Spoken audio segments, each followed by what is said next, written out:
Riprendiamo, come detto anche prima, con un richiamo al mondo degli alpini in armi e ai loro simboli. Primo simbolo da omaggiare con il prossimo brano è quello che fieramente viene indossato da tutti gli alpini e ben visibile sul proprio cappello: l'aquila. Where Eagles Fly, cioè, me lo sono fatto spiegare a mia figlia anche io, dove volano le aquile.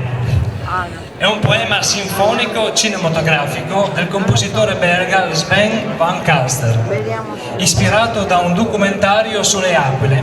Il compositore vuole evocare le ambientazioni tipiche degli ambienti terrestri di questo nobile volatile, padrone dei cieli. Il riferimento a noi tutti è chiaro: l'aquila, forte, bella ed indipendente, è da sempre simbolo delle truppe alpine dell'esercito e delle loro eroiche gesta. Il compositore belga Van Calster, oltre ad essere un insegnante di musica, è compositore ed orchestratore per il compositore cinematografico fiammingo Brian Clifton, con il quale è attivo all'estero come direttore e ospite delle sue opere. Where Eagles Fly, dirige il sergente maggiore Mercorini.